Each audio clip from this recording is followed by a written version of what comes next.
welcome to The Lisa Show, where we take a good look at life.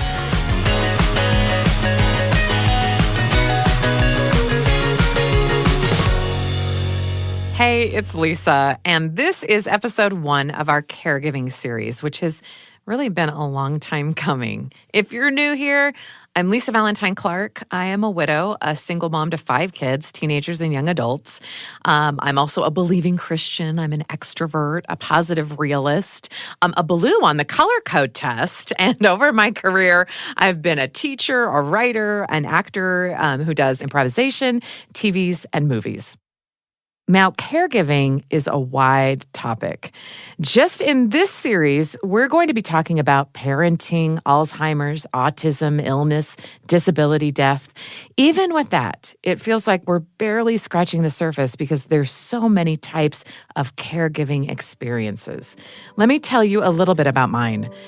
5 years ago, in the summer of 2018, I started this podcast. At the time, I was a new caregiver for my husband, the distinguished Dr. Christopher Clark, for who about 2 years had been living with ALS, which is a neurodegenerative disease with a life expectancy of 2 to 5 years. Christopher passed away at home the summer of 2020 at the height of the global pandemic. My personal caregiving experience was extreme. I felt like I could never catch up, be enough, get enough help. The stakes could not be higher. And yet it was the most transformative, one of my dearest life's purposes. For me, it was a total experience. It was all things: overwhelming, wonderful, devastating, intimate, frustrating, loving, connecting, and isolating. And I knew I would have to talk about it someday. But for years after he passed, I was just too close to it, and I had no perspective. Now, 3 years after his passing, and seeing my friends and family go through a lot of extreme caregiving situations as well, I feel very passionately that it's time to start talking about this thing that most of us will experience in our lifetimes, which can be overwhelming to understand completely, and which has the power to positively or negatively change our lives and families. It's time to talk about caregiving. If you're listening to this, I figure it's for one of 3 reasons. Either you're already part of the Lisa Show family and you're in it with me to tackle these topics that we talk about with our closest friends, the stuff that makes it easier to take life as it comes, be our best selves, and find the joy. Or maybe you're here for the first time because you have a special interest in caregiving. And the third category is, you're my mom. Hi, Shauna. Thank you for listening. She listens to every episode. She's the best. So whatever brought you here, to the beginning of this season where we're going to explore the ins and outs of caregiving in so many different aspects, I feel compelled to say that this series is built with everyone in mind. If you've been in the middle of a caregiving situation, you know that no one talks about this enough. And if, like me and so many others, a caregiving role was thrust upon you suddenly and you didn't see it coming, you know the overwhelm of having to learn information and skills faster than humanly possible. I wish that before my caregiving journey began, I could have had an inkling of the perspective I have now. Some things I couldn't understand until I learned them hands-on. But there were other things, surprises, that didn't have to be surprises. If I could spare anyone the experience I had of just having to fumble in the dark, I would want that preparation to start as soon as possible, before caregiving was even on the radar. We've titled episode 1, Everyone Has a Stake in the Caregiving Conversation. Because when it comes to caregiving, either you're in it now or someone close to you is in it now. And if not, then soon. That probably sounds like a hyperbole, but statistics say otherwise. All of us are extremely likely to encounter caregiving in a profound and personal way. In this episode, we're exploring some of the lesser-known impacts of caregiving on families and our society as a whole, and why talking about it matters, not just to the people in the trenches, but to everyone. You're also going to hear about one of the biggest paradigm shifts I've had toward the impact of caregiving on my life. To kick us off, I invited sociologist Lance Erickson to paint a picture of caregiving in our society and what makes this topic so universal. To do that, we have to look at social roles, especially in the family. So when you get married, you become a spouse, a husband or a wife, and that is a social role. And while we all do husband and wife differently, there is some shared expectations that come along with that. When you have a child, you become a mother or father, and those have roles with them as well. Parenting is caregiving, but we don't think of it as caregiving, we think of it as parenting. It only transitions into caregiving when there is something out of the ordinary that happens with the child or with the relationship. Okay, I just have to pause here because this is such an interesting point that parenting is technically caregiving, but we don't call it that unless there are extenuating circumstances. It's just kind of funny to me because, the 24/7 responsibility, the evolving needs and stages of life, and the extreme nature of the job to love and nurture another human, that's caregiving. And it's parenting in a nutshell. And maybe it's just because we're desensitized to parenting as a society that we don't lump the two in together in our definition of what caregiving is. I'm glad we're touching on this now because whether you're a capital C caregiver or a primary caregiver to a child, those experiences have a lot in common. It's one of the reasons why I believe everyone needs to have this conversation. But I digress. We were talking about social roles. And so as we think about these roles and how it defines our relationship to other people, when somebody needs care, the reason why we call it care is because something went wrong with that social role. Aren't we supposed to care for our spouses and care for our children and care for our siblings and care for our parents? Like, that's part of what defines who we are as humans. So it almost could be weird that we name something as caregiving, but it is because something has gone wrong. There's something extra that needs to be done. The extra that Lance is talking about here is where the rubber meets the road. When something goes wrong, who's going to do that extra? Social roles do more than define what caregiving is. According to the research, they also have a way of determining on whose shoulders the burden of care will fall. We know that there are gender roles, and we typically expect women to do different things than men. Now, men and women's roles have gotten to be closer in the last number of decades, but we still have some different expectations. And this plays a part in caregiving. In particular, women are expected to be caregivers.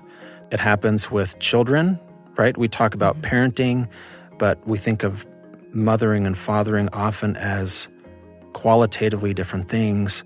And because mothers typically do the nurturing part of parenting, or at least that's kind of the expectation that we've had for centuries perhaps, that carries over into other family relationships. And so women are most often caregivers because of those social expectations. This comparison that Lance just made really stands out to me. How would most people define the word mothering? It's a different image that comes up than when you think of fathering, right? There are your expectations right there. But Lance pointed out how even beyond the context of parenting, these different definitions affect the way society perceives caregiving as a whole. Yeah, I think most often we maybe think of interpersonal issues and the difficulties that come with being tied down to somebody and not being able to get a break and how difficult that can be. And I think parents, some fathers invest in their kids the same level that mothers do, and it can be exhausting. Kids, right? And the thing about being a mother is you're never off the clock. Yeah, and you're never not a mother. You're never not a mother. Fathers, on the other hand, they seem to get a break from their job as a father. And so I'm sure most women, at least mothers, probably understand what that's like. And it is exhausting. So we typically think of that. What Lance is saying here about expectations, roles in the family, and the exhaustion of 24/7 caretaking. I mean, this feels familiar, right? But it turns out that's just the beginning of why women end up shouldering so much of this role alone. Now, there's other issues about gender and demographics. Women tend to live longer than men. Men are often framed as the stronger sex, yet men are more likely to die at birth and more likely to die throughout their lives. So the average age of death for men is a couple years younger than women, and this is constant throughout pretty much every society that we have data on.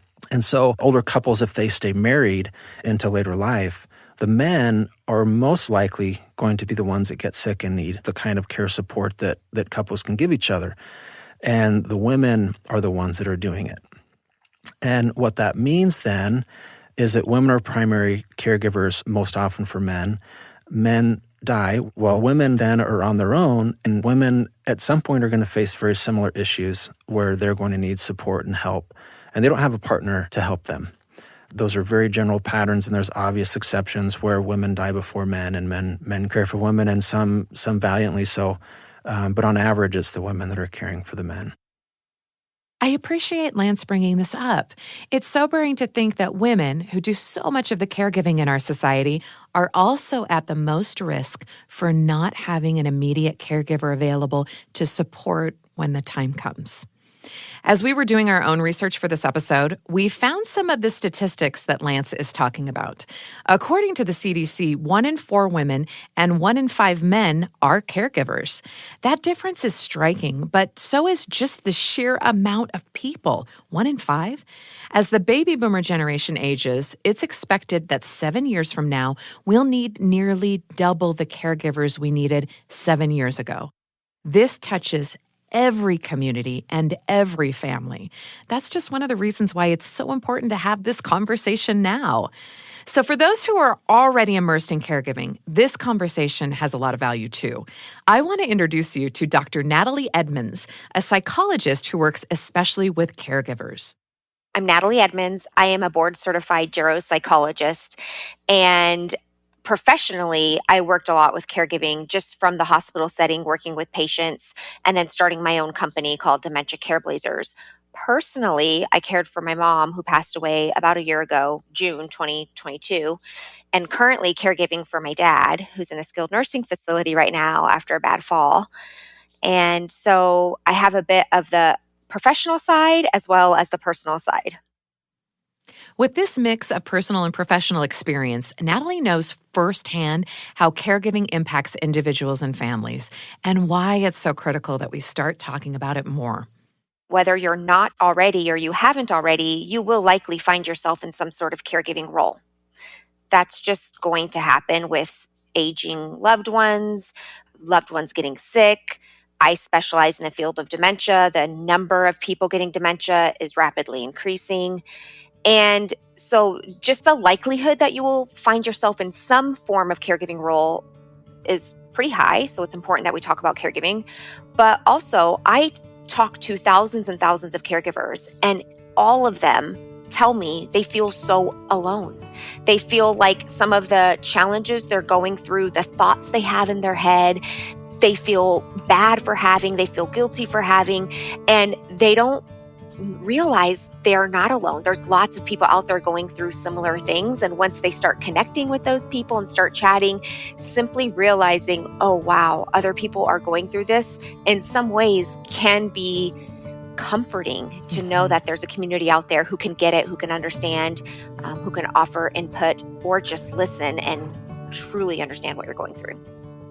I can vividly remember the loneliness that Dr. Edmonds is describing here, including the guilt I felt for thoughts or feelings that I thought I shouldn't have or just assumed I was the only one experiencing. Jeremy Jorgason explained why this is such a universal experience for caregivers.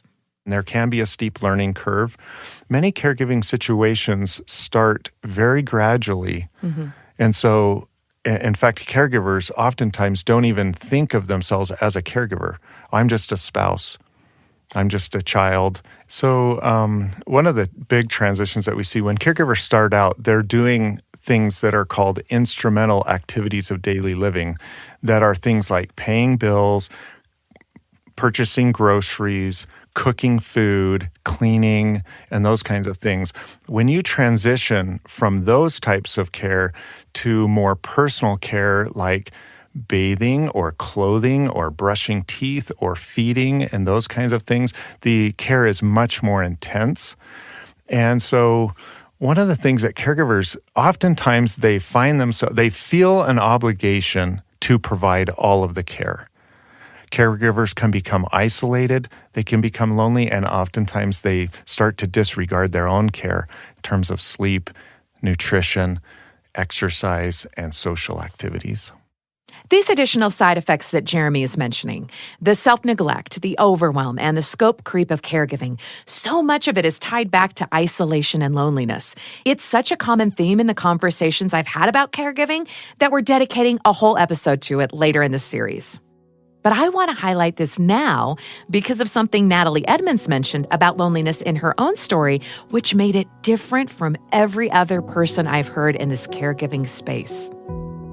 I feel like for me, I didn't have too much loneliness. And I think a big part of that is because I have a big caregiving company. I'm talking to caregivers every day. We're on a personal level. We're in our own support groups. We're in our Q&A. So I feel like when caregiving on a personal level came into my life, I had a huge community around me. Did you catch that? Because Natali had a community and these ongoing dialogues already in place, it kept the immense loneliness that comes with caregiving at a minimum for her. That's why this conversation is so important to everyone. It's never too early and never too late to build the network that will keep us from slipping into our own little isolated corners when we make these transitions. Some of the pain and difficulty in caregiving is just inevitable. But this part doesn't have to be if we start talking about it in real concrete terms. I asked Lance Erickson to explain some of the other side effects of caregiving that we needed to be talking about, and the conversation quickly turned to money. Other issues that happen in terms of timing as people approach retirement, most of us have or should have plans for retirement in terms of having our finances organized, and that's typically based on some kind of financial calculation. Well, if somebody gets sick before that happens, that could lead to an increased caregiving burden for a spouse. Full-time caregivers are very likely not going to be full-time employed as well. And so people are sometimes faced with making these decisions that they don't want to, that they're not financially prepared for, but they may not have any options. Because bringing in a full-time caregiver, if that's the need, or even part-time caregivers, can be quite expensive. And having somebody go into a care center is upwards of $100,000 a year or more, depending on the level of care. Oof. Now, this is another thing that we have to come back later in the series because there's a lot to unpack. But Lance's point that not planning can leave us vulnerable, this is another reason to talk about it now. Caregiving doesn't just cost money. It draws from the same pool of time and effort that for most of us is how we're making a living. Lance pointed out, even apart from the financial implications, there's a domino effect to mental health when we have to make big changes affecting career and lifestyle to meet the demands of caregiving, especially if we didn't see it coming. It often is one of the more important ways that we think about ourselves and who we are. And so if we're anticipating a transition somewhere in the future and that hits us all of a sudden when we're not expecting it, that can have some psychosocial implications. It can create some anxiety. It can cause some difficulties. And that's over and above the financial strains that come along with it. It's just, I'm not who I thought I was going to be. Yeah. I'm doing something different than I anticipated. And we could do that willingly out of love to care for the other person, but that doesn't mean that it hasn't changed in sometimes a dramatic way who we see ourselves as.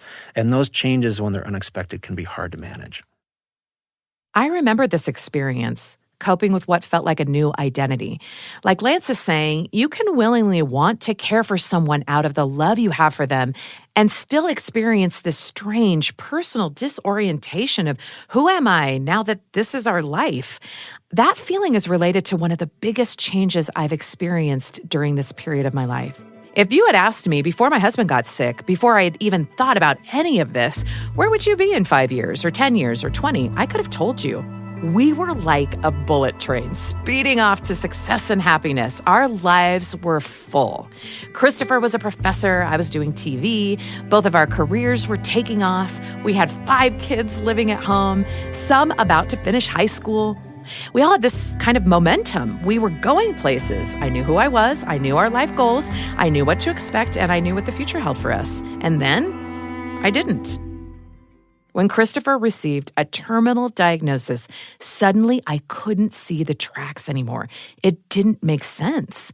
Chris had just gotten tenure. I had helped put him through a master's program and a doctorate program that was gonna pay off later. Joke's on me. I was quickly promoted from backup provider to full provider. I was about to be promoted again to single mom of 5, but there was scarcely any time to think about it because in the meantime, my routine, my role, my everyday life was transforming as I became Chris's caregiver. And despite us having jumped the tracks, if you will, from our trajectory as a normal family, life was not slowing down. It actually felt like we were picking up speed, but without the excitement that used to come with it. There was no telling what the next stop would be. No guarantee that we wouldn't plunge over the side of a cliff or at any moment. Everything changed. I changed. When Christopher passed away, I came to a full stop. The train blew up, or maybe the tracks disintegrated, or the bridge was out, or maybe I was supposed to be the bridge that was going to carry us over this gaping canyon. I buckled. I don't know. Metaphors aren't really my strong suit. And there's no way to really describe that experience. Whatever happened, I was now lying somewhere in the debris of what used to be my engine car, just wondering if space and time really existed. That's what it was like. For a long time, I felt like what happened to my family was a cruel, nightmarish detour that interrupted our lives. 3 years later, my perspective is different. As I've had time to process some of the grief and look back, I'm able to appreciate more that being my husband's caregiver was one of the most precious and sacred experiences of my life. A highlight. It was the culmination of everything our family was founded on, this promise to love and be there no matter what happened. And I can't imagine anything from our perfect family life trajectory that would be more meaningful to me now than the opportunity to express my love for Christopher in his most vulnerable moments, to the end, sparing no sacrifice. Earlier, we talked about how parenting and caregiving have so much in common, and I want to take advantage of that similarity for a moment. I think most parents would agree that raising a child is one of the hardest things you can do, while also being one of the most rewarding. Your kids can't understand the magnitude of what you do for them. They might not even like you. They'll total your car, they'll forget your birthday, they're expensive and exhausting, and that's okay. Because it was never about getting something back. It was always worth it anyway because you love them. That love gives life meaning, whether or not it's returned. When you feel like a victim and that everything is falling on you, it becomes difficult to see the situation of caregiving objectively. But what I know now is that two opposite things can exist at the same time. Caregiving can be challenging, painful, and overwhelming. And it can be meaningful, beautiful, and sacred. Caregiving is not a detour from life. This is life at its most poignant and potent. It has given me purpose and meaning and a richer experience of love, of being human that I had never known before. I want to leave you with something that Jeremy Jorgason shared about this unsuspecting aspect of caregiving. Some people suggest that everyone should get a chance to be a caregiver because relationships change, and it can be a real blessing in a relationship to be able to care. You can grow in ways that you can't grow in other ways and grow closer. And so I would say, we're not trying to avoid becoming caregivers, and it's not this terrible thing. It is very hard, and it's a lot of work, but it's a special thing too. It's a crucible that can bring couples together in ways that they couldn't come together in some other way. Oh, yeah. So I would say, if you think you might have a caregiving situation in the future, if it's feeling like it's moving that way, embrace that and look forward to it, and then find resources out there. There are so many resources in the community and even online or reading or things like that. And this could be a wonderful opportunity. At this point in my life, I don't know what's coming next. And to be honest, I probably don't want to know. But I embrace that more of these opportunities to care and love and nurture are right around the corner. And that even though it isn't going to be easy, none of the sweetest, most valuable things in life have ever been easy. You don't have to see the light at the end of the tunnel for it to be there. And you will never regret going the distance. Wherever you are in your caregiving journey, I hope you will hold on to that spark of hope that there is joy coming, that this is your best life and not a detour from it. And that now that you're here with us, you will never have to do it alone.